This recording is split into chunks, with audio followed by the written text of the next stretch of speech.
Assalamualaikum dulur. Ketemu maneh. Sus Boljano. Kebetulan dulur, saiki aku kedatangan dua narasumber. Narasumber yang pertama tak kenal lo dulur. Ya masih wis seru. Beda tambah raket, beda tambah wah tambah semangat. Jos. Pak Suyatno. Selamat malam Pak Suyatno. Selamat malam, assalamualaikum. Suaranya wis menggema di mana-mana dulu. Beliau itu mantan anggota DPR dari Partai Golkar, Kabupaten Banyuwangi. Kursi ini saya angkat-angkat ya dulu. Yang kedua, narasumber kita yaitu Ketua Partai Umat dulu, Pak Saiful Hadi, sarjana ekonomi dulu. Wah, ini cocok karena ini selalu membidangi tentang masalah bagaimana peningkatan perekonomian. Dia juga selaku mengamati bagaimana perkembangan perekonomian Kabupaten Banyuwangi juga.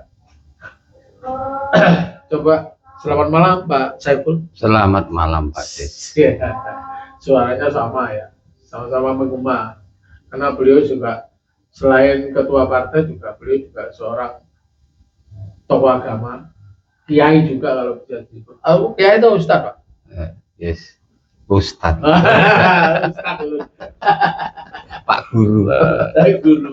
Iya, Ustadz tuh. Pak Suyatno, kalau menurut pandangan jenengan itu bagaimana peningkatan perekonomian Banyuwangi? Apalagi sekarang itu Banyuwangi ini kan sekarang ini lagi menghadapi pesta demokrasi, yaitu pemilihan bupati dan wakil bupati. Nah, apakah pemilihan bupati dan wakil bupati ini berdampak dari sektor perekonomian atau bagaimana Pak? Menurut Bapak, pandangan Bapak seperti apa? Ya, bahwa demokrasi dilakukan dengan biaya tinggi.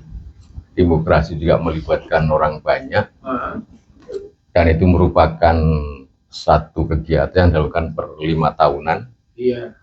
Dan itu diharapkan menjadi salah satu evaluasi dari semua program termasuk bidang ekonomi kan itu. Ya, betul. Betul itu. Jadi makanya pemimpin di periode ke depan juga harus bisa meningkatkan semua hal termasuk di dalam sektor ekonomi.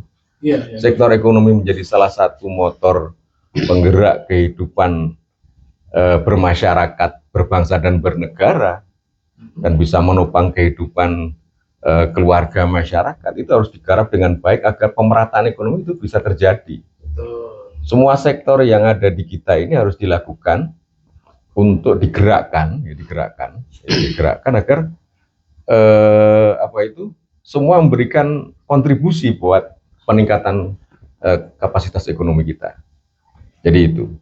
Jadi kalau menurut saya yang pertama dilakukan selain kegiatan-kegiatan yang adalah sektor pertanian ini. Sektor pertanian ini sektor yang melibatkan banyak orang, bahkan 60-70% ya. Ini menggantungkan dari sektor pertanian. Jadi kalau ini tidak digerakkan, difasilitasi, maka ekonomi lain bergeraknya lambat. Kalau 70% orang ini punya uang, mereka bisa beli baju, bisa beli makanan, bisa beli mobil, bisa beli macam-macam, bisa bangun rumah. Kalau mereka beli semuanya, kan semua bergerak. Perekonomian ya? Bergerak. Jadi toko-toko laku, mobil juga laku, macam-macam laku. Jadi ini, bagaimana menggarapnya? Ini adalah tugas mereka. Salah satunya adalah bagaimana menciptakan pasar-pasar yang selama ini belum tergarap. Misalnya kayak buah naga, pasarnya bagaimana, buah jeruk, kemudian semangka, melon, dan produk-produk yang lain yang bisa bagaimana agar harga mereka bisa stabil itu. Ya, tapi kan gini Pak, ternyata di Banyuwangi kita, ya, kalau tadi bicara tentang masalah di sektor pertanian itu, bahwa Banyuwangi itu tanamannya kan macam-macam ya. Iya. Selain padi ya. Iya. Tadi ada jeruk, ada buah naga, ada jambu kristal dan sebagainya, ada melon, ada semangka dan sebagainya. Tetapi bagaimana mereka punya pasar?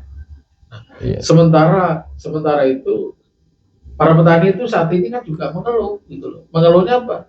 Mengeluhnya antara pengeluaran dengan pemasukan ini kan tidak seimbang.